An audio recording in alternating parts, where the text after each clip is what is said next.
Okay, so Illinois just sued the Trump administration. Yeah, the state of Illinois and the city of Chicago are suing the federal government over troops, National Guard troops. Because apparently President Trump decided once again to send National Guard forces in a democratic city. And Illinois say, nope, not this time. Imagine this. Your own governor wakes up to find out the president has deployed your state's National Guard without asking you. That's what happened in Illinois. President Trump authorized 300 Illinois National Guard troops to be deployed to Chicago, and Illinois didn't approve it. So the state and the city sued him. That's not just a disagreement, that's a constitutional fight. This lawsuit isn't about crime or immigration or even protests. It's about who controls the National Guard, the states or the president. Let's rewind. October 4, 2025, Chicago's Little Village neighborhood. Federal officers arrive. They say they're there to protect federal buildings and enforce immigration law. But residents, they see troops, armored vehicles, a militarized presence. And after months of protests against the government's immigration crackdown, this feels like escalation. The White House calls it a federal protection operation.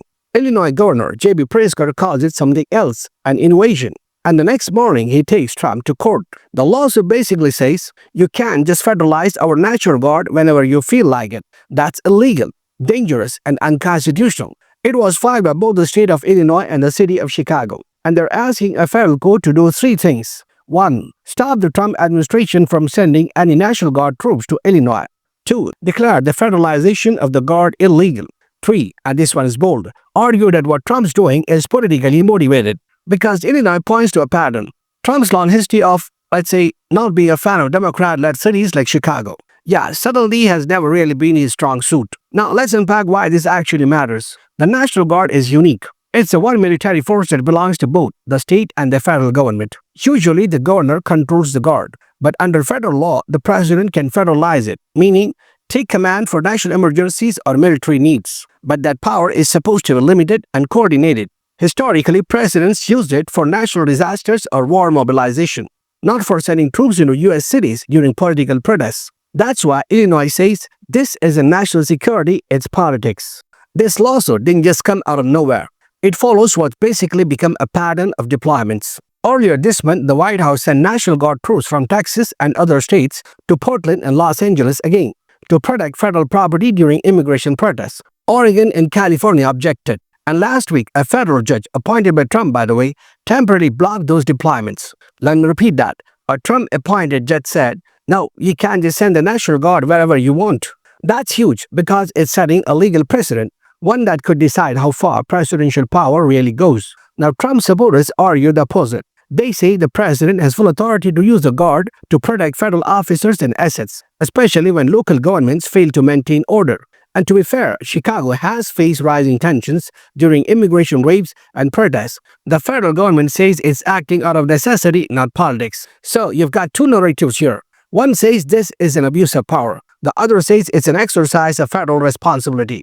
And that's the genius or the chaos of federalism. It's always a tug-of-war between Washington and the states. This case isn't just about Illinois. If the court sides with Trump, it could give future presidents from any party broad authority to deploy troops inside U.S. cities. If the court sides with Illinois, it limits that power and reinforces state control over their Guard units. Either way, it changes how America handles internal crisis. Historically, when troops show up in American streets, it's serious.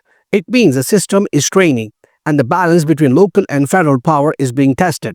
And of course, it's 2025. Everything is political theater. The lawsuit dropped just days after Trump's press conference, where he accused Democrat-run cities of harboring chaos. And in classic 2020s fashion, the internet did what it always does.